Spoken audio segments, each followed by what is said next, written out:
You Well, lose. there's certain people who get better, but certain people, like Hopkins, he forget it after the third take. Really? He's first take. Wow. And if you're not ready, we weren't ready. We weren't absolutely ready with the focus operator, and he just said, it was extraordinary. His performance was extraordinary, and he didn't want to do another take, and he said, "Fuck the focus. I don't care. So I'll tell you, you better be ready when you do it."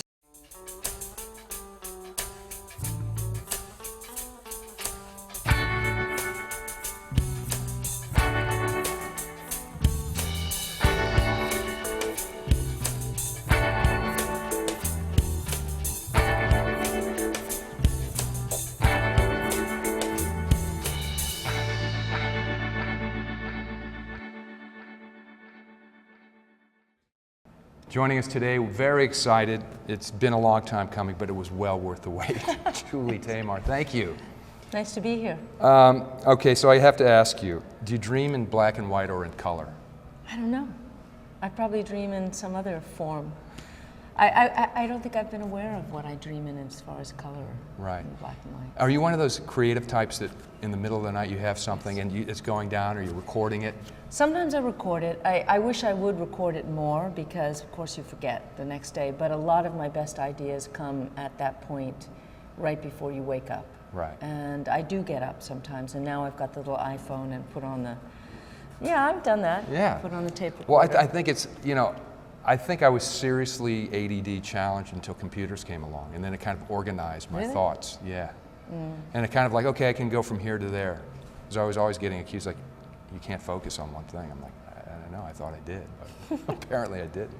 But for you to keep organized, because you know you've worked in all these different mediums, do you find that the computer has been a great asset for you, or Yes. do you like look analog, tons of notes? No. I think the computer is great. It's keeping track, though, even with the computer is hard, and making sure that one computer, if you're starting a new draft, did you send that to the other computer, and trying to keep that organized is hard. But it's all fantastic to be able to put all your projects on one place, on one desktop, as they say. You know what's odd is that I think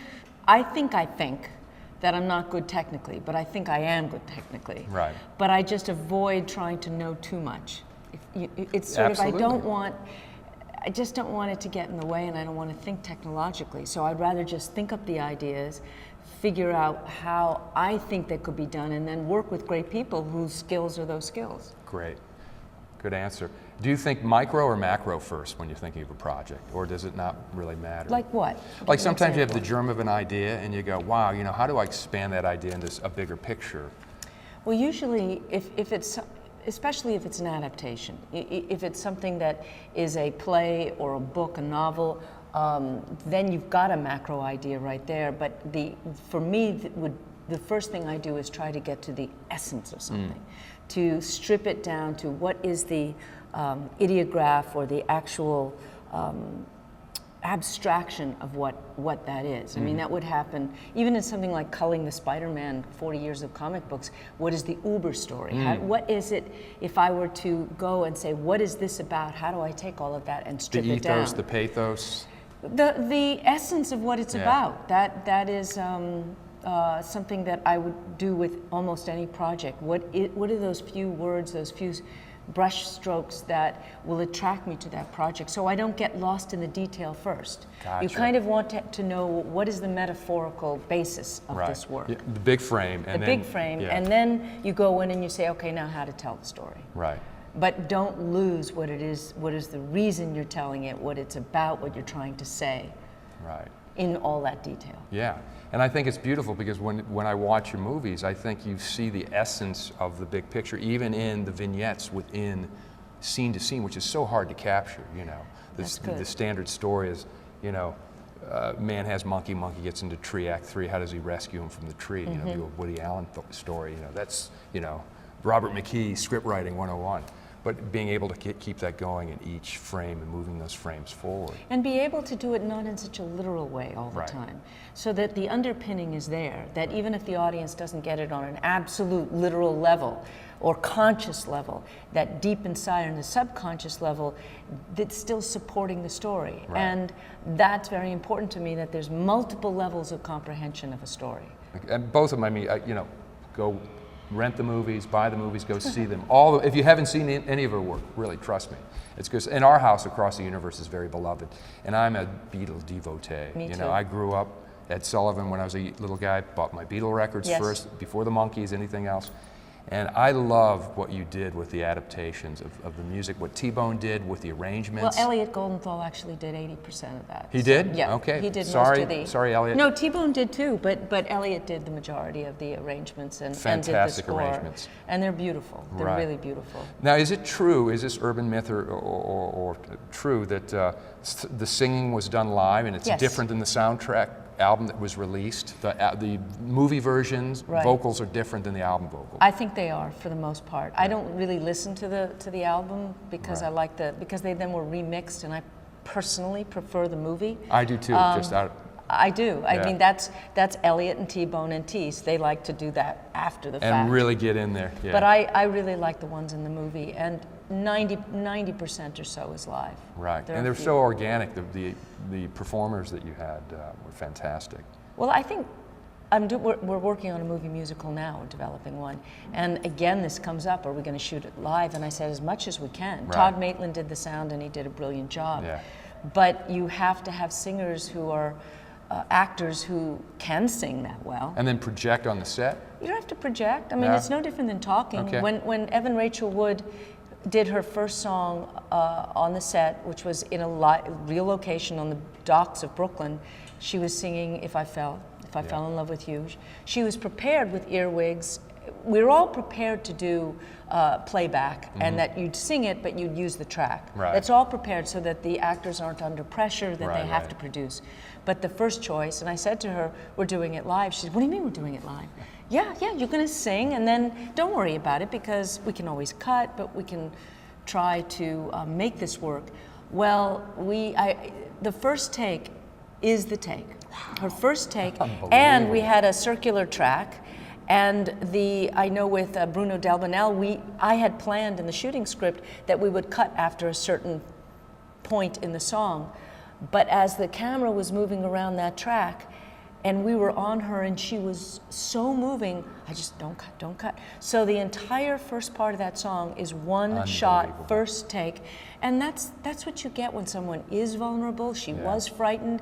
It had so much beauty that was it. Yeah, fantastic. I love hearing those stories when you get the essence of it right out of the gate like that. Because I think once you start shooting and shooting and shooting, you know, you Well, lose. there's certain people who get better, but certain people, like Hopkins, he forget it after the third take. Really? He's first take. Wow. And if you're not ready, like I remember Oh, on man. it was Wild in Titus. He was doing the, which scene was this one? It was coming in for a close-up when he was going to slit the throats Oh of the my two God, the guys butcher scene. underneath. And we were coming in, I'll grind your bones to dust, that one. Yeah. And I know how intense, he's incredibly Little intense. Hannibal Lecter in there. Well, totally, but let's say it's a little Hopkins. Yeah, well, yeah, More that's true. Hopkins You're than true. Hannibal Yeah, Lecter. yeah. But we weren't ready. We weren't absolutely ready with the focus operator, and he just said, it was extraordinary. His performance was extraordinary, Yeah. and he didn't want to do another take, and he said, "Fuck the focus. I don't care." So I'll tell you, you better be ready when you do it, because sometimes when his hand was going to get cut off, that when it does get cut off, he said to me, "I'm just warning you. I'm telling you, I'm not going to be able to do this more than once or twice because I'll have a heart attack."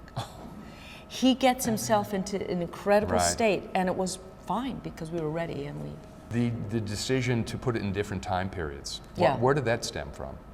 Well, in that's Titus? what Shakespeare does. Yeah. Shakespeare is writing an That's true. Elizabethan play. That's You'd true. probably see in his day people in pantaloons That's right. and togas. Right. And he mixes Christianity Right. with pre-Christian paganism and sacrifice, and he blends his histories, because that's not a history play, Titus Andronicus.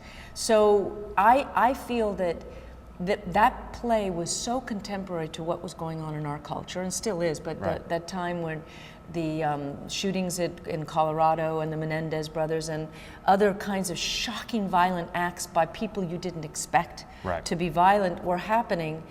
I don't particularly want to just take Shakespeare and update it, because it doesn't necessarily work when you say My Kingdom for a Horse and you're using guns and cars.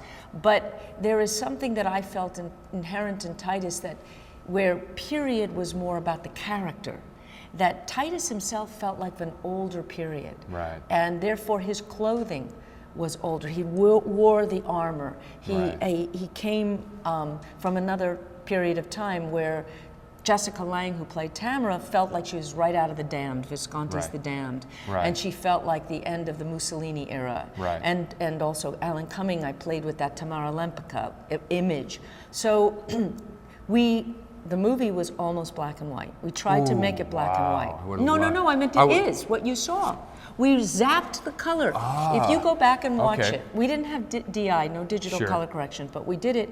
I just left black, white, red, blue, and all the silvers and golds. I couldn't stand the green. They kept trying to pull the grass green out of the color out of the grass, but it's not completely black and white. But it was meant to, and one of the things that did was it unified the disparate time periods by having it be controlling the color. The world of digital and I call it the glut of information now.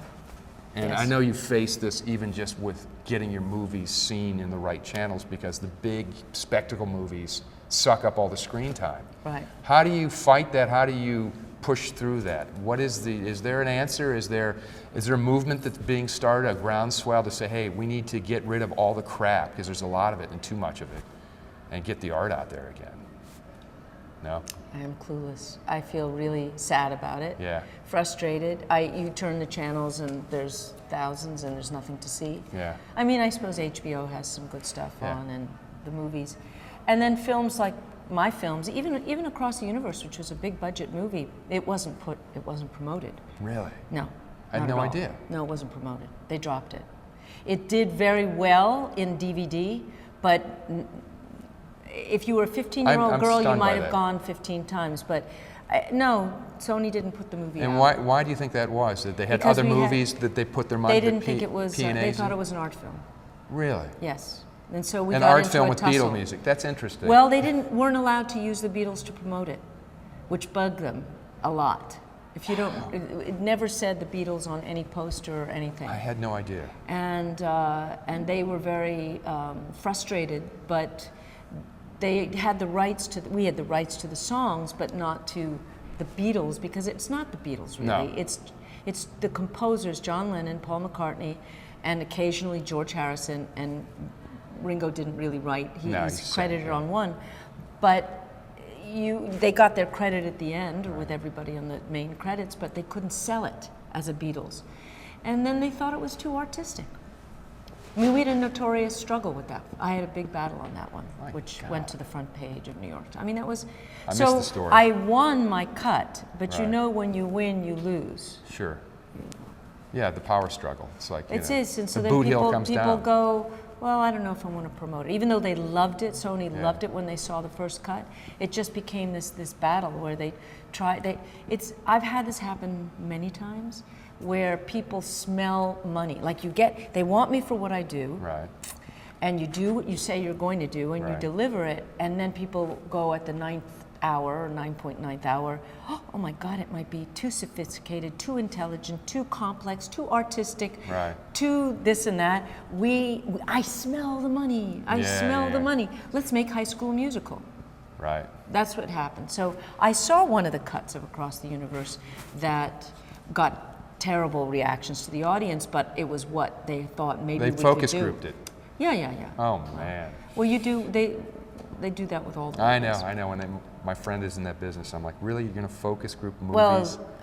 Well, the ending, we have to reshoot it. You know, three people from blah blah blah didn't. You didn't get that far into it, thank God. Well, anything that's going to be risk-taking or break boundaries or push the envelope, whatever you want to say, is probably not going to test well. Probably not. Norman Lear has that famous story. You know that one? No, I don't. Well, with All in the Family. Right. Luckily, he and his producers and the support team loved what they were doing. But when they focused it, and ask the audience, what do you think of Archie Bunker? Well, they've never seen a racist, bigot, you know, blabbermouth, loud guy on, and they're not supposed to like him. Right. So it got terrible scores. The whole TV thing went way down below 30 because they weren't prepared. Right.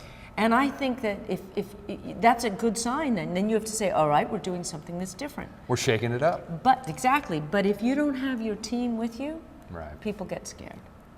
And I've had that happen a couple of times, and I think it's really sad because, you know, if you love something and your team is with you and you all love it, you got to stay with it. Right. I think the word of mouth ultimately, obviously, you know, like I can honestly say we've probably seen Across the Universe 10 times in my household. And my kids have talked about it to their friends at school, like, you got to see this movie, it's amazing, the Beatles.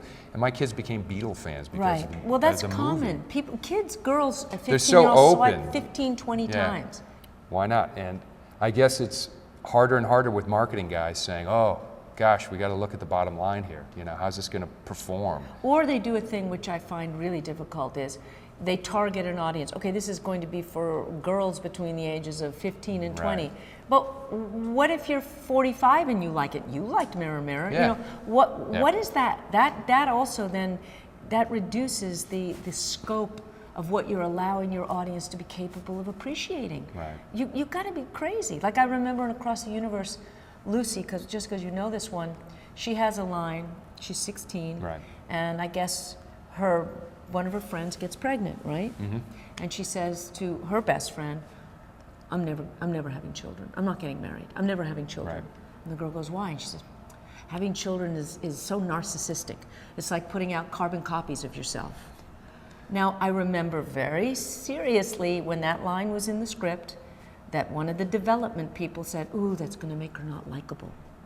I'm like, won't be likable.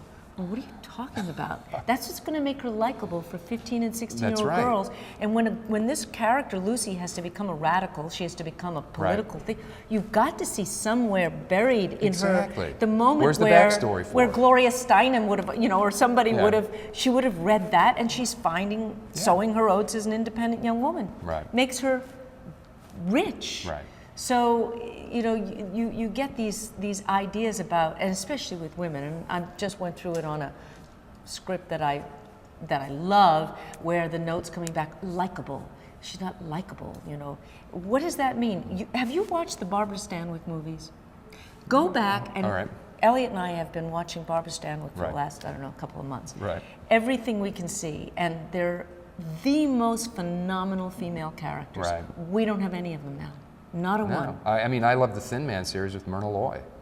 But look at Barbara All right. Stanwyck. Look Very at strong. Babyface, Balls yep. of Fire, Stella, The Furies. Right. We saw The Furies, wow. The weirdest one the other day was called Interns Don't Take Money.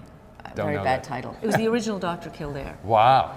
And she plays these down and out or bad women, but you love them. And she's just got every single kind of female role she's Fantastic. played. And I can't think of any roles like that for women right now. What's a big misconception about you?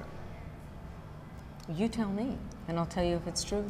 I don't know. You know, first of all, I don't believe anything that I read That's about a people. problem, You yeah. know, because I just, like, why does there's so much transparency today. Why do people need to see every nuance and subtlety of your life on Facebook and blah, blah, blah, and Twitter Yeah, and blah, I don't blah? go on Facebook. You know, like, I don't have any of that. I want to see somebody have dinner party with them, get to know them, interact Yes. with them. What do you like? What do you read? You know, what inspires you? I think a misconception, if I have gathered from the press over the last years, Right.